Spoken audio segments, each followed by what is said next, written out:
Welcome to Wealth Coffee Chats, folks, for your daily live updates. Get the most out of today's episode by participating in the chat. Make sure you ask some questions, be part of the conversation, have a bit of fun, grab a coffee or a tea, take some notes, and get ready to start your day, folks. Quick few housekeeping rules, though. No spamming, no advertising or self-promotion in the chat. That's not on. Be kind and respectful to everyone when participating. And most of all, have a good time. Real estate investing can be your biggest asset. It also can be your most expensive asset when it comes to getting it right or getting it wrong, folks. It can be time-consuming, stressful, and that's why here at Positive, we have what's called a 6-star team, a full-service team that provides integrated wealth and property investing solutions and services simply designed to help you progress towards your goal of passive income through your property portfolio, folks. Make sure you check out our other podcasts on the Positive Mentor Network. Not only is there Wealth Coffee Chats, there's the Urban Property Investor. Drops every Wednesday with straight talking investing strategies and lessons with Sam Saggers. Property Investor Tales. This is where our clients, you guys, share real life stories from property investing, hosted by some of our advisors and strategists. And that's done every fortnight, dropping every Monday. Wealth, Wine and Wisdom, folks, that debriefs the week that was in the world of finance and property, hosted by yours truly, Jason Witten and Andy Fenton on Fridays. Hey, good morning, folks.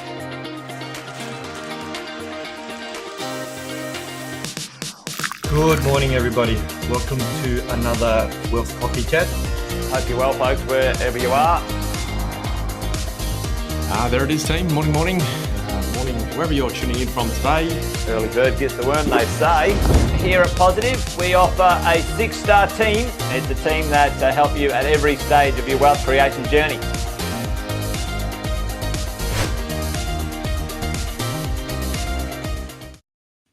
General advice disclaimer. The information provided is general in nature and does not take into account your personal objectives, financial situation, or needs. Before acting on any information, you should consider whether it is appropriate for your circumstances and seek professional advice from a licensed financial advisor. While every effort has been made to ensure the accuracy of the information, it is not guaranteed. It is based on our understanding of regulations and laws as at the publication date. As these are subject to change, you should talk to a professional advisor for the most up-to-date information. Any examples or illustrations provided are for illustrative purposes only and are not a guarantee of future performance. We do not accept any liability for any loss or damage incurred by reliance on the information provided. Any opinions expressed are subject to change without notice. Past performance is not indicative of future results, and all investments carry risks. Neither the hosts, guests, nor any affiliated entities accept liability for any loss or damage arising from reliance on the information provided. By listening to this podcast and viewing this presentation, you acknowledge and agree to these terms.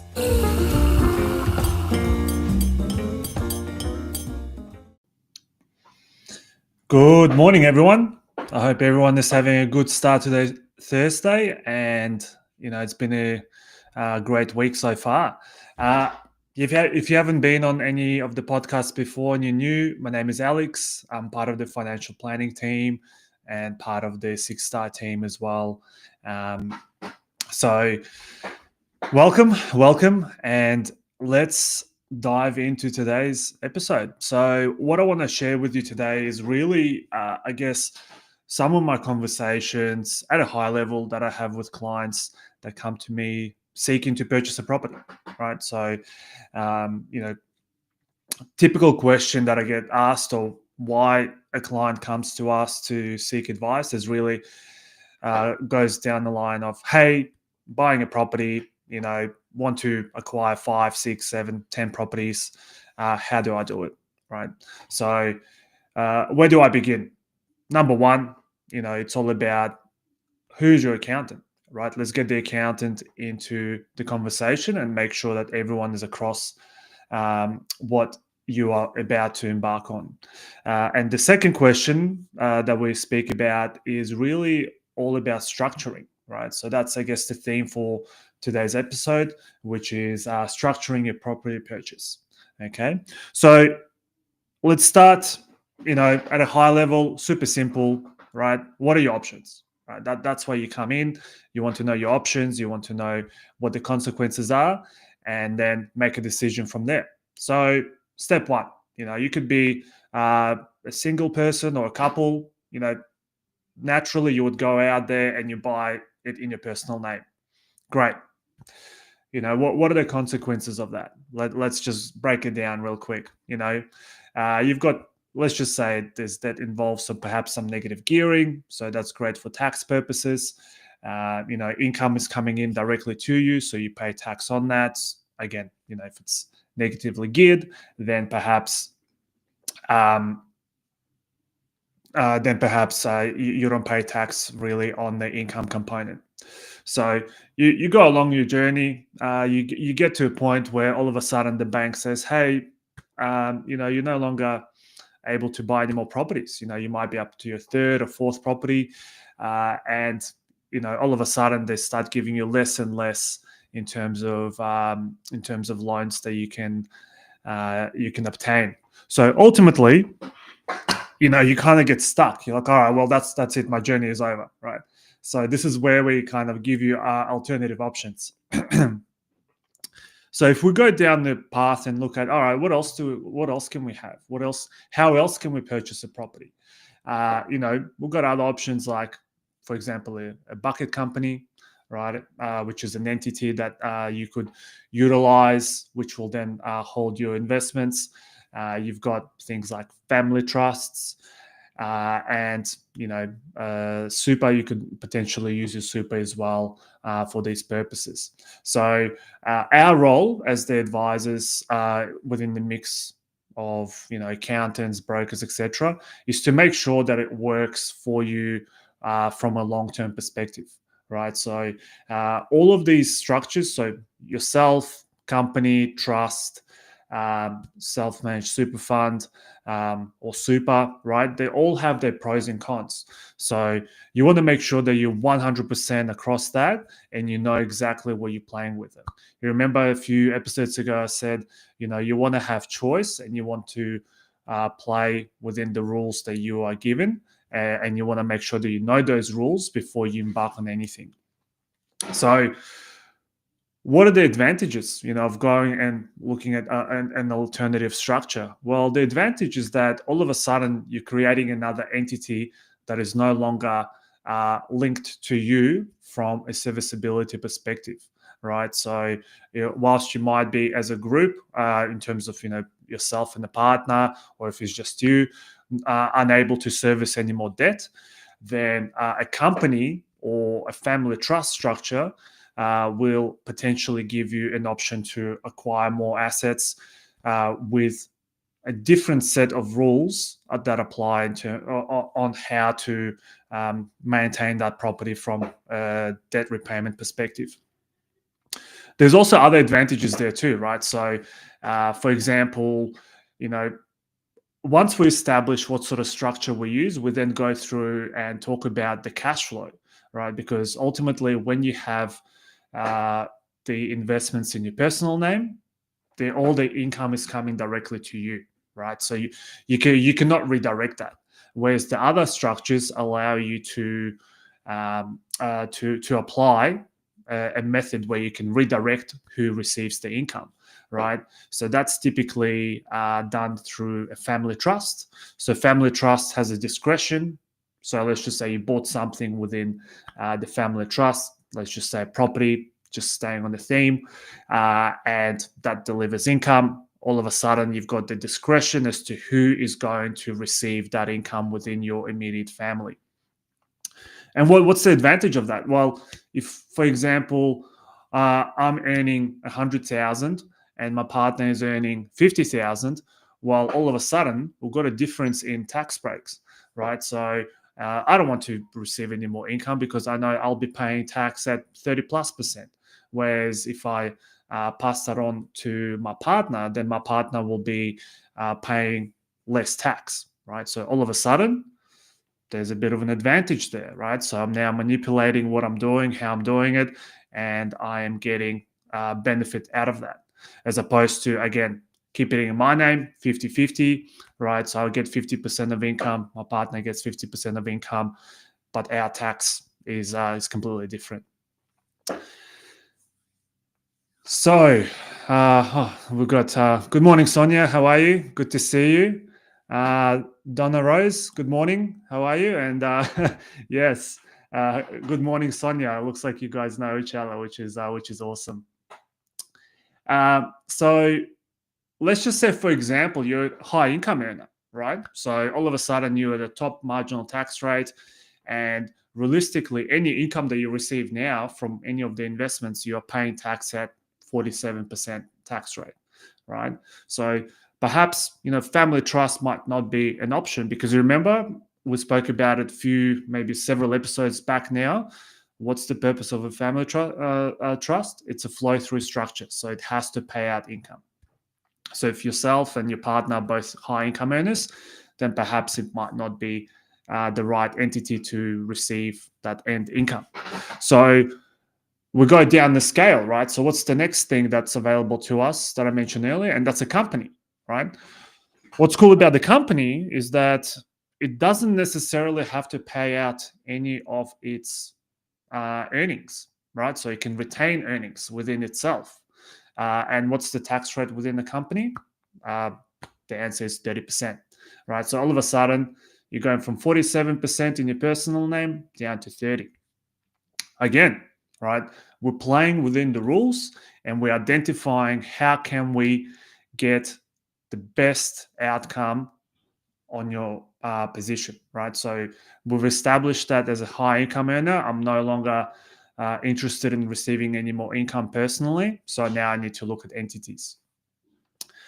And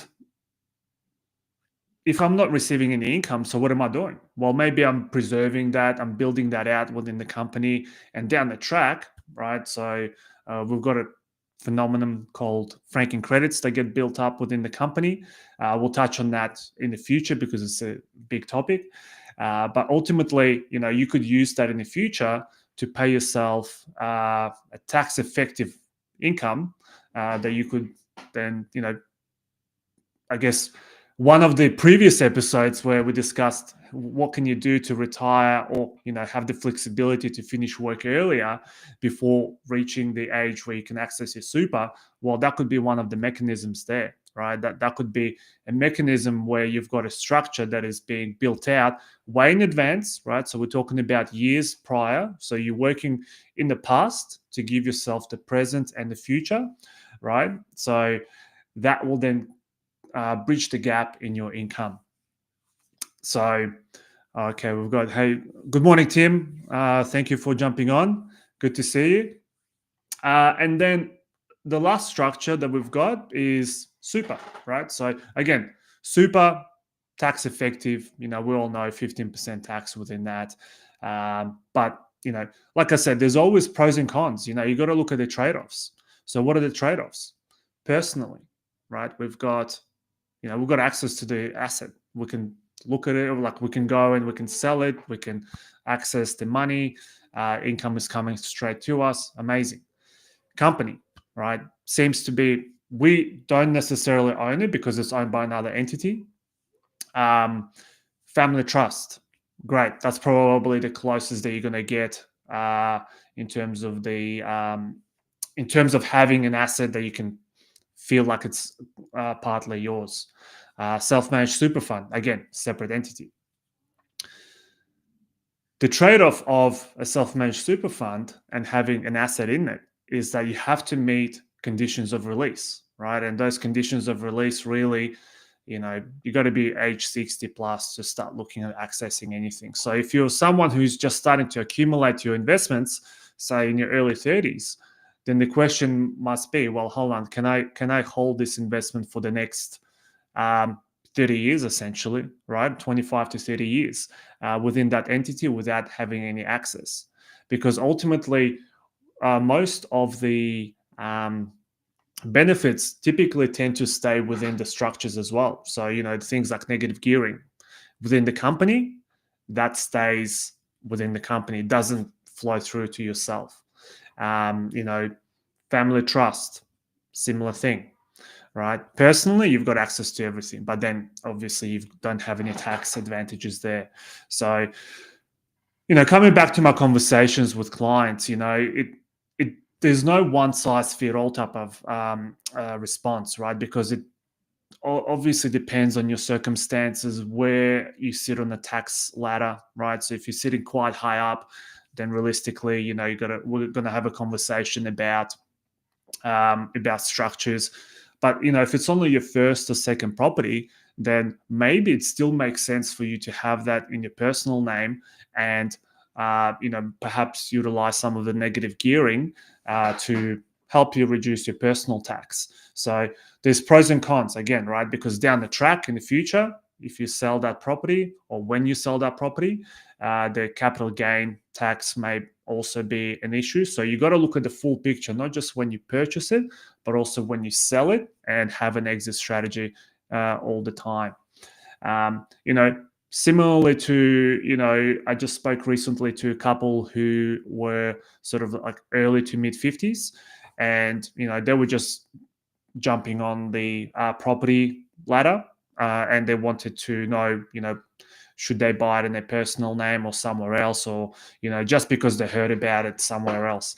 And I said, look, ultimately my role is to explain the pros and cons for you in this regard, and then from there we can work out the cash flow, the capital gain position, what are the pros and what are the potential gains in the future that we might be working with, and how it's going to impact on you. Because again, with property, you're looking at 15 years sort of average investment time frame. So you've got to be looking at, well, what does that future look like? Obviously can't predict anything, but you want to make an educated guess as to what that position may look like.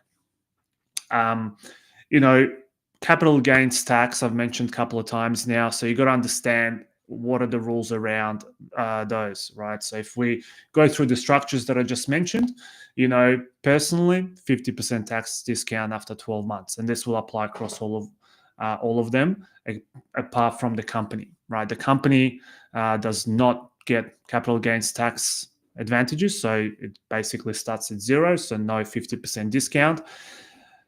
But the tax rate is 30%. All right. Whereas, family trust, similar to personally, you get 50% tax break after 12 months. Inside super, it's 1/3.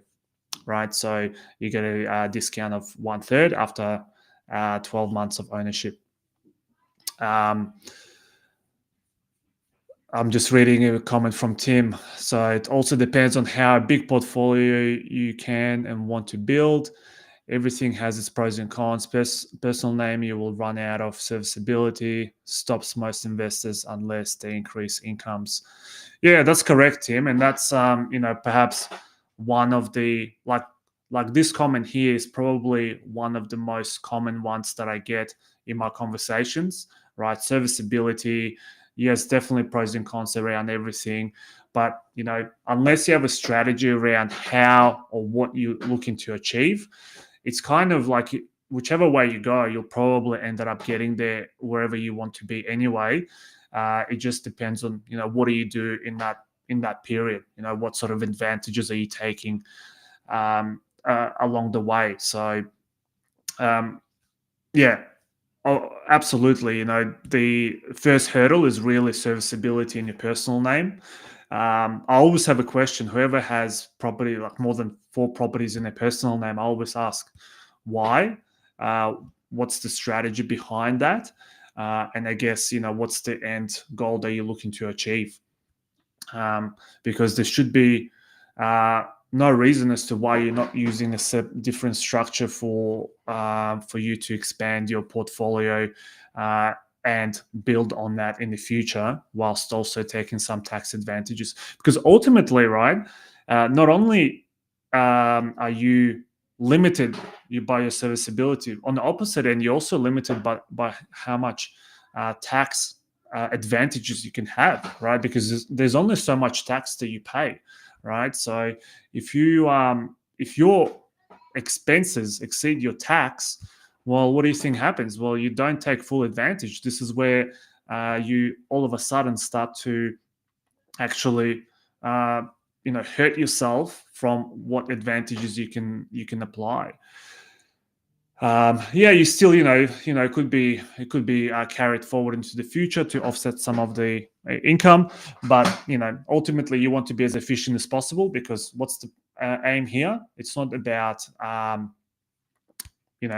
it's not about just having 10 properties with no purpose. The idea is that you're building out a portfolio that will ultimately increase in value in the future, which will then replace your,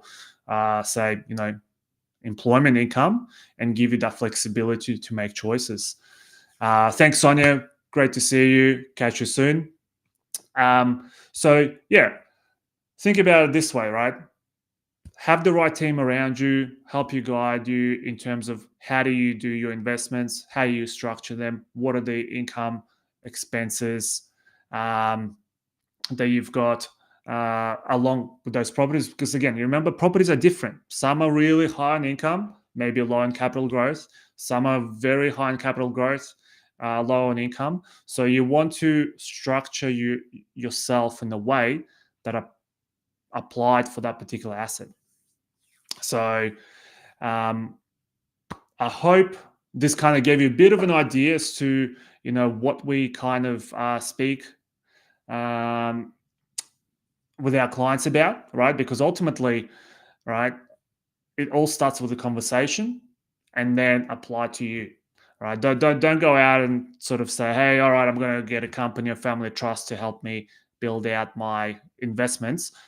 Seek advice, make sure that it fits your particular strategy, and then go on that journey, right? And don't expect things to happen straight away. It does take time, but you got to stay committed. So I wanted to touch on something else this week, but I might save that for next, given the time frames.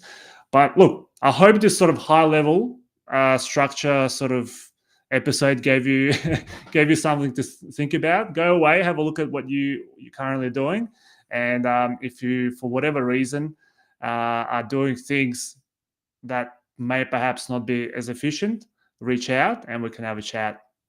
All right, guys, I hope you all have a good Thursday and the rest of your week, and catch you next week. All right, see you later. Bye. Thanks for watching another episode of Wealth Coffee Chat, folks. Make sure you like, subscribe, and turn on your notifications so you never miss a thing when we go live. Improve your portfolio and investing game, folks, with Wealth Coffee Chats live every morning at 8:10 each weekday. Make sure you join us. Previous episodes are also available wherever you get your podcasts, folks, as well as our other podcasts from the 6-Star team here at positivementor.com.au.